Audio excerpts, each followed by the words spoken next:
Assalamualaikum warahmatullahi wabarakatuh. Apa kabar semuanya siswa 12 TBSM ya. Ketemu dengan Bapak di Mapel Produk Kreatif dan Kewirausahaan. Mohon maaf jika kualitas videonya kurang ataupun audionya ya, karena Bapak hari ini tidak di sekolah. Ya, Bapak membawakan materinya di rumah Bapak, kebetulan Bapak sedang kurang sehat ya. Jadi Bapak cukup istirahat saja di rumah dan sambil memberikan materi kalian. Semoga materi ini tidak mengurangi kalian untuk mendapatkan ilmu pelajarannya.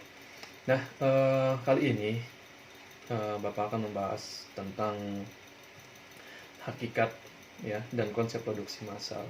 Sebelumnya kan kalian sudah belajar ya PKWU di kelas 11 ya. Bagaimana jadi seorang wirausaha itu yang baik seperti apa. Nah, di sini Bapak akan mempelajari akan memberikan ilmu untuk hakikat dan konsep produksi massal ya. Dengan tujuan ya, kalian bisa memahami konsep produksi massal, ya, memahami perencanaan dan peramalan produksi massal, mengerjakan pengukuran keberhasilan produksi massal, dan mengetahui tahapan yang ada pada produksi massal.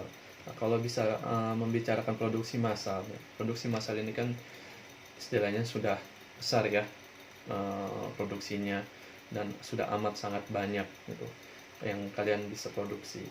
Nah, di sini dari pengertian produksi massal ya, produksi adalah kegiatan menambah nilai guna suatu benda dan menciptakan benda baru sehingga lebih bermanfaat ya dalam memenuhi kebutuhan. Sedangkan massal berarti mengikut sertakan dan melibatkan banyak orang ya, sehingga produksi massal adalah kegiatan memproduksi barang tertentu yang sudah ditentukan standar spesifikasinya dalam jumlah besar ya, melalui serangkaian operasi yang sama dengan produk sebelumnya. Nah, di sini sudah menggariskan dalam produksi itu adalah menciptakan benda yang baru sehingga bermanfaat untuk memenuhi kebutuhan ya. Dan sedangkan massal ini berarti melibatkan banyak orang. Nah, seperti yang tadi Bapak bilang, melibatkan banyak orang ya berarti kalian memproduksinya sudah bukan satu ataupun dua ini ya jumlah produknya ya, tapi sudah banyak ya, sudah banyak dan diharapkan produksi tersebut memiliki nilai di masyarakat ya, untuk bisa membantu misalkan kalian untuk sepeda motor ya, mau menciptakan alat menghemat bensin misalkan ya. Nah, di situ yang tadinya awal kalian hanya prototipe-nya saja, terus mengembangkan lagi merealisasikan menjadi alat yang real ya, diproduksi dan dikonsumsi oleh konsumen ya untuk kebutuhan kendaraannya dalam menghemat bahan bakar. Nah, mungkin tadinya hanya usaha kecil-kecilan ya kan, hanya satu rumahan ya, 1, 2, 3 produk ya kan. Nah, ini kalau diproduksi massal ini jumlahnya sudah banyak ya, sudah banyak. Nah, lalu ciri-ciri produksi massal ini memiliki ciri itu ada 6 ya, ada 6 ciri-cirinya. Yang pertama, kalian catat ya. Nah, produk yang menghasilkan dalam jumlah besar ya, dalam jumlah besar. Lalu biaya per unit rendah, bertujuan menguasai pasar ya. Terus dijual di pasar bebas ya. Lalu hampir tidak ada variasi produk. Lalu yang keenam itu harus ada stok untuk memenuhi kebutuhan saat masa tunggu. Ya, kenapa produk yang dihasilkan dalam jumlah besar ya? Karena ingat, ciri-cirinya itu ada itu bertujuan menguasai pasar besar. Nah, bertujuan menguasai pasar besar berarti kita harus istilahnya memenuhi jumlah ya, jumlah yang diinginkan atau yang dibutuhkan oleh para konsumen ya. Misalkan nih kalian mungkin awal-awalnya menciptakan alat itu dengan kuota sedikit ya, misalkan 10. Tapi ternyata nih di eranya misalkan bahan bakar mahal ya saat ini ya, terus kalian menciptakan alat yang istilahnya bisa menghemat bahan bakar gitu ya. Nah, pasti kan konsumen akan berpikir wah ini alat yang kalian ciptakan ini sangat perlu gitu, sangat perlu untuk dimiliki dan dipasang di kendaraan mereka. Nah, tujuannya terus kalian menguasai pasar, berarti kalian sudah memiliki target dong. Kalau misalkan di kota Rajak nih, ya harus semua pengendara bermotor harus menggunakan apa alat yang ciptaan kalian seperti itu ya. Nah, jadi ada hasrat atau ada jumlah apa? Ada hasrat atau ada target ingin memproduksi alat tersebut dengan jumlah besar. Maka harus melibatkan banyak orang ya, seperti tadi yang sudah dijelaskan pengertian dari ini ya, massal ya, dari pengertian dari massal ya. Nah, lalu itu biaya per unit rendah ya. Nah, biaya per unit rendah. Kenapa harus rendah? Karena untuk mengurangi istilahnya jumlah nominal yang dikeluarkan besar, jumlah produksi ya. Produksi itu jumlah produksinya besar ya. Karena apa? Semakin tinggi jumlah produksinya itu besar, maka harga di pasaran alat kalian pun pasti akan dijualnya memiliki harga tinggi juga ya gitu.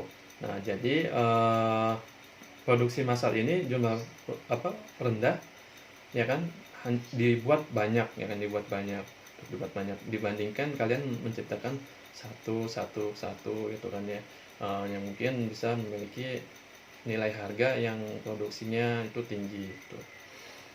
Terus harus ada stok memenuhi kebutuhan saat masa tunggu. Kenapa kira-kira? Nih ya, harus ada stok. Berarti kalau misalkan nih, ketika kalian sudah stoknya mungkin udah habis gitu ya, kalian belum produksi lagi nih. Misalkan kalian punya jadwal tertentu untuk produksi ya, misalkan produksinya seminggu sekali misalkan ya, atau misalkan beberapa hari sekali gitu ya. Nah, itu harus memproduksinya dengan jumlah yang banyak ya. Kalau misalkan dikit, dikhawatirkan nih produk kalian nih laku nih ya kan ya, produk kalian laku terus di pasaran ternyata udah habis gitu kan ya, kalian belum produksi lagi ya. Memungkinkan atau membuka peluang untuk pesaing ya, pesaing yang hampir sama kualitasnya dengan produk yang kalian buat, itu untuk memasuki segmen pasar kalian seperti itu ya. Misalkan kamu tadi menciptakan penghemat bahan bakar, tiba-tiba di si B punya juga alat, nah dia melihat ada peluang di Rajak, produksi kamu itu sudah kosong ya, tidak ada. Nah, si B bisa memasukkan produknya itu di segmen pasar kalian gitu kan ya, di Rajak ini. Nah, itu untuk mengurangi hal-hal seperti itu ya. Maka harus memiliki stok yang banyak ya, untuk memenuhi kebutuhan pada saat masa tunggu untuk produksi kalian seperti itu ya. Nah, bila terjadi kelebihan produk atau overproduction ya, perusahaan akan memaksa pasar dengan melakukan promosi, diskon, hadiah dan lain-lain agar produk tetap cepat terserap ya. Nah, ini juga berarti kita harus memiliki perhitungan gitu. Nah, kan tadi kan harus memproduksi secara banyak gitu ya, produksi massal secara banyak tuh. Tapi ternyata overload ya kan, ternyata kebanyakan, jadi sehingga barang tersebut menumpuk di gudang atau misalkan menumpuk di agen-agen tertentu, pasar-pasar tertentu ya. Nah, itu membuat khawatir apakah produk yang kalian jual itu tidak laku lagi atau bagaimana ya. Nah, di sini harus memaksa pasar dengan melakukan promosi ya, supaya apa? Produk kalian tetap laku di pasaran ya, Bayangkan kalau misalkan kalian produknya itu sudah overload di pasar ya, tapi tidak tidak ada konsumen misalkan yang datang untuk membeli. Nah, ini nanti bisa mengganggu untuk biaya produksi kalian gitu kan ya. Beda halnya misalkan kalian sudah melakukan promosi gitu, gitu kan, promosi. Nah, pasti kan ada nominal uang yang bisa masuk untuk biaya produksi kalian seperti itu ya. Kalian harus melakukan promosi, diskon, misalkan diskon berapa persen, terus hadiah.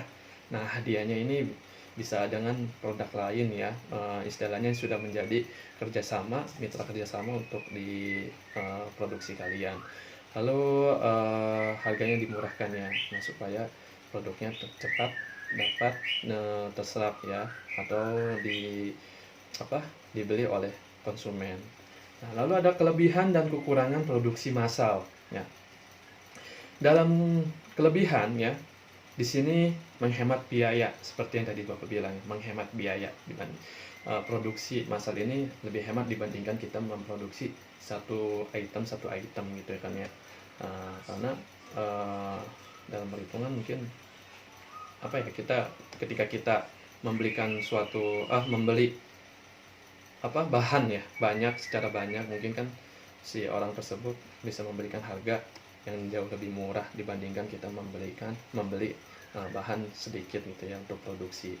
Lalu efisiensi waktu. Nah, efisiensi waktu ya, produksi massal ini tidak butuh target yang berhari-hari gitu kan. Misalkan satu hari kalian hanya memproduksi satu produk gitu kan ya. Nah, itu membutuhkan misalkan berapa jam gitu kan ya.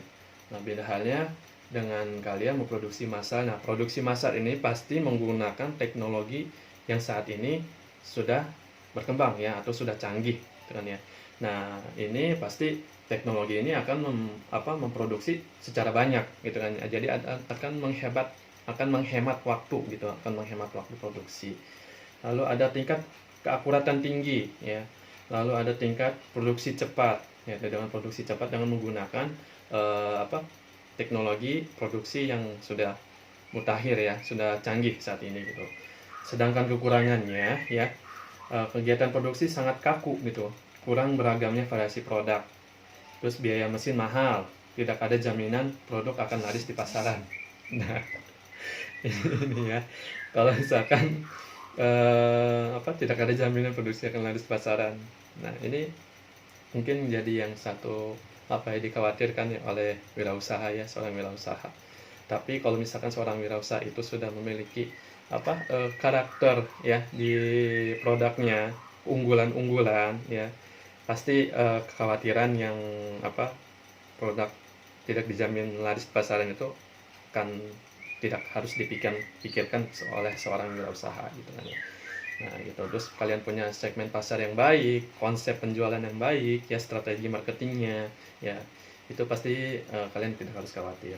Terus biaya mesin mahal sudah pasti ya, beda halnya ketika kalian produksi secara dikit ya, mungkin bisa menggunakan manual gitu ya. Tapi kan kalau misalkan menggunakan manual ya, bukan tenaga manusia tadinya kan, pasti akan membutuhkan waktu yang lama. Bila halnya ketika kalian sudah menggunakan teknologi dengan mesin ya, dengan mesin perbanding 1 menit atau misalkan 1 jam bisa memproduksi ratusan barang ataupun ratusan produk gitu ya. Nah itu, terus kurang beragamnya variasi produk. Nah, kurang beragamnya variasi produk ini yang dimaksud ya, jadi kalian ketika harus membuat produk versi A, versi B ya. Nah, ini kan pasti kan si versi B ini sudah memiliki keunggulan ya kan, sudah memiliki keunggulan dari si versi A. Nah, sudah memiliki keunggulan pasti harus memiliki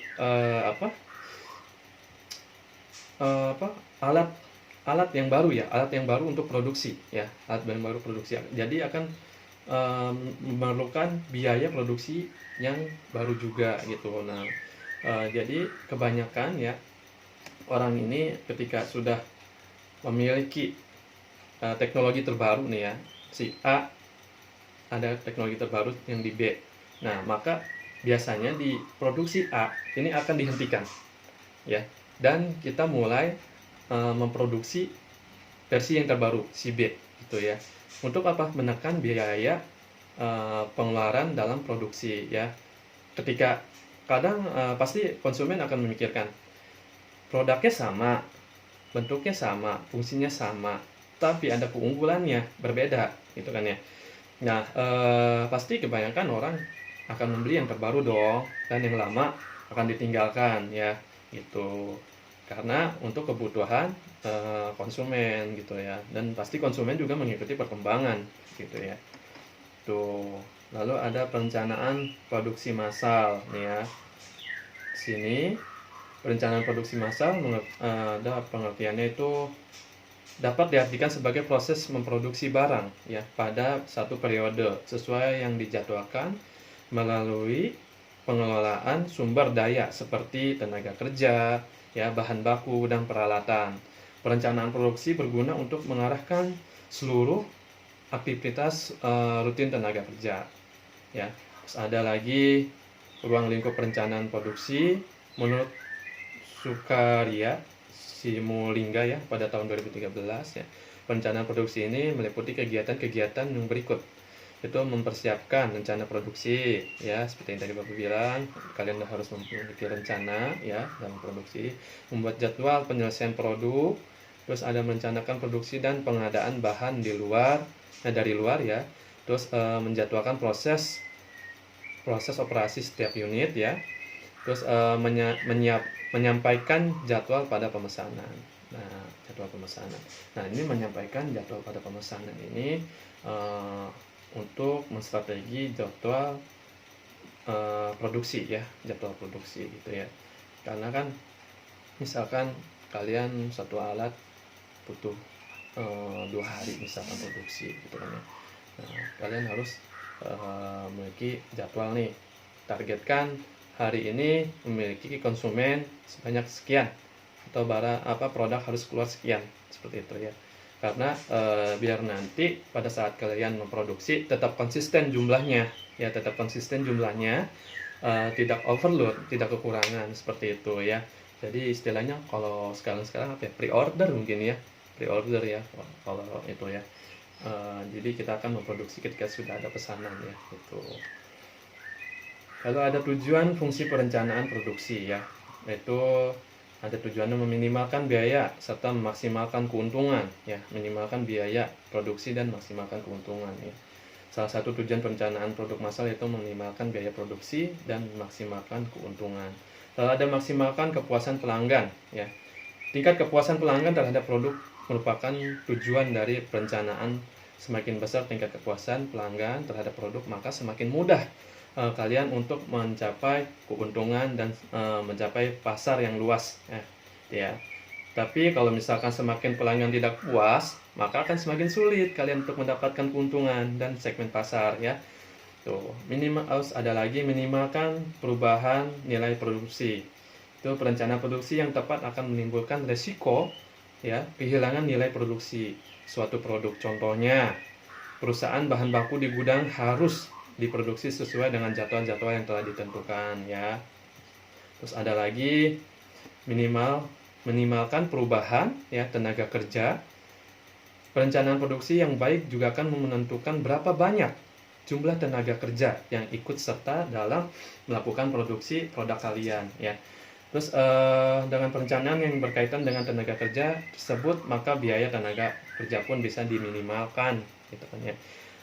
Terus semakin banyak tenaga kerja, apakah biaya produksi akan semakin besar ya.